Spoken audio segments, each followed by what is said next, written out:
Después del receso de este juicio ciudadano continuamos. Tocaba un punto fundamental Mariali, alrededor de que posiblemente en este cambio de generaciones hubo una pérdida de esa rabia por hacer que las cosas sucedieran. Porque si bien se han tocado temas en el aspecto de la frivolidad, la falta de austeridad, la ostentación, hay temas también de fondo, el de la participación ciudadana. Cuando uno observa las instituciones que se crearon hace 30, 25 años por los ciudadanos de Nuevo León y de Monterrey, que vertebraban a la sociedad, hoy nos encontramos verdaderamente pocos ejemplos de creación de esas nuevas instituciones que no sean de alguna forma manejadas por el gobierno o promovidas por el gobierno, que nazcan propiamente de ese deseo del regimontano, del neoleonés, de mantener una visión modernizadora, una visión vanguardista. ¿Dónde perdimos el camino, Rolando? Bueno, en mi punto de vista creo que perdimos el camino en el momento en que para querer que las cosas funcionen aquí en nuestro estado, en nuestro país, creemos que la única solución que existe es replicar los modelos que se han implementado, yo creo que típicamente en Estados Unidos.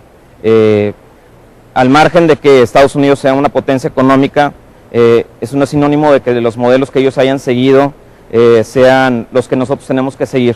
Correcto. Somos diferentes civilizaciones con pasados muy diferentes, y sí creo que en el caso específico de Nuevo León, el empresariado, las instituciones que tenemos, gran parte del error consiste en querer replicar esos modelos de una sociedad que hoy podemos ver que tiene también muchos problemas por esos modelos, y me refiero a problemas sociales. Correcto, o sea, probablemente la demografía, la historia, todo eso repercuta. ¿Opinas lo mismo, Luis Carlos? ¿Opinas que nosotros perdimos el rumbo en ese momento en el que seguimos copiando modelos y no pensamos en la propia necesidad de Nuevo León, de Monterrey, y que eso nos ha llevado a perder claramente alguna de las posiciones en la parte de arriba de todos los estados de México, en donde claramente a lo mejor estaremos en los mejores 10, pero no, ya no estamos en el pináculo? Yo creo que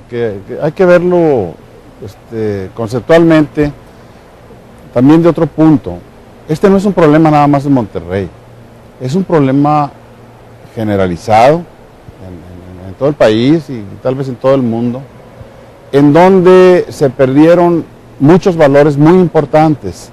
Se le empezó a dar más importancia a las cosas que a las personas. Al tener. A tener que el ser, ¿verdad? Y entonces las gentes empezaron a decir, bueno, para que la gente me aprecie más, pues yo tengo que tener más. En vez de, para que la gente me aprecie más, yo tengo que ser más. Ese es uno de los problemas. El otro problema es que al despreciar también al prójimo, al ser humano que te rodea, desde las familias y los vecinos y los amigos, etcétera, etcétera, se perdió otro valor muy importante que era, y que viene de miles de años, ¿verdad?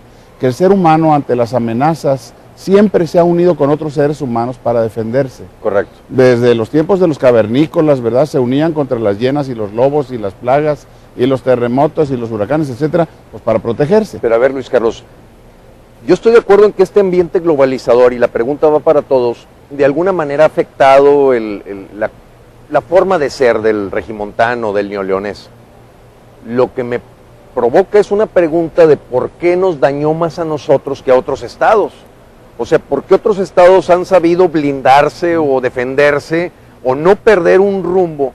Y nosotros hoy tenemos una problemática seria de adicciones, tenemos una problemática seria de descomposición y desintegración familiar, tenemos una grave problemática de violencia intrafamiliar, tenemos problemas propios, como bien lo menciona Luis Carlos, de un ambiente cosmopolita, de una gran metrópoli, pero otros han logrado librarse de eso. O sea, nosotros, hay algo ahí que se perdió.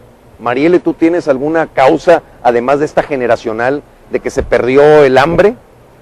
Sí, bueno, lo mencionaba hace un momento, o sea, dentro del mundo, Latinoamérica es el país con mayor desigualdad.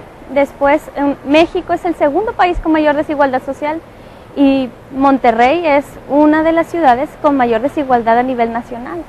Yo sí pienso que el hecho de que se polaricen las oportunidades puede generar estas situaciones que no llevan a algo positivo de forma integral.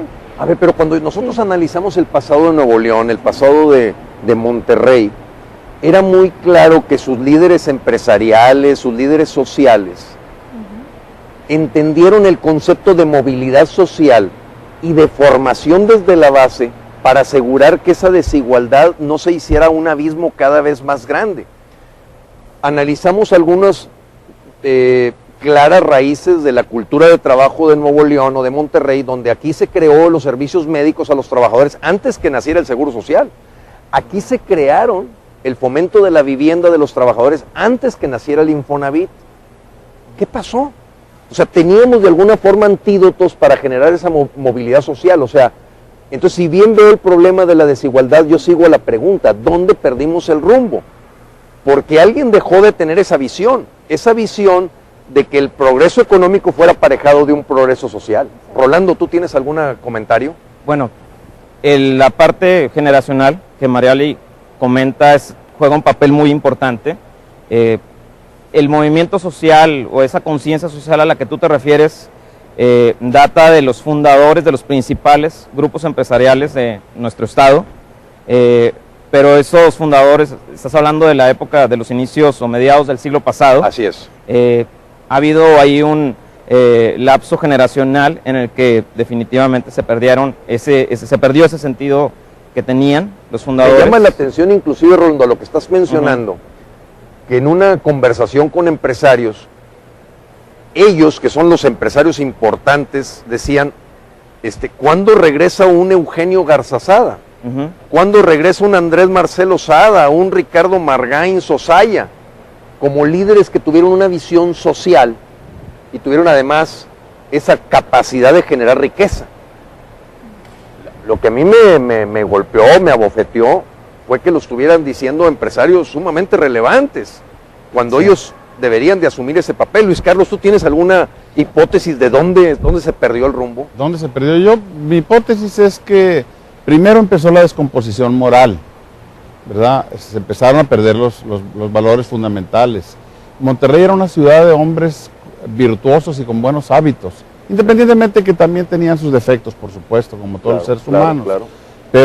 Pero se preocupaban por tener buenos hábitos, por ser laboriosos, por ser austeros, por ser veraces, por cuidar a sus familias, etcétera. Nacen universidades como la Universidad de Monterrey, nace el Tecnológico de Monterrey, y como que de esa generación...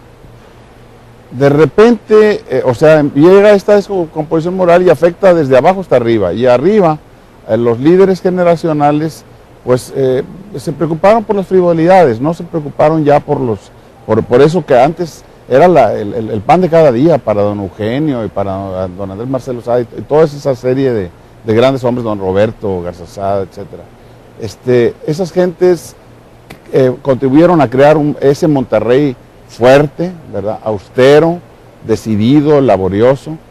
Y luego vino la descomposición social. Esa me tocó a mí vivirla. Cuando yo fui presidente de la Cámara de Comercio, teníamos 23,000 socios. Ahorita, si vas y preguntas a la Cámara de Comercio, no puedo decir el número exacto, pero no superan los 3,000. ¿Verdad? Es tremendo, esos indicadores son impactantes. Antes de continuar con el juicio ciudadano, vamos a un receso.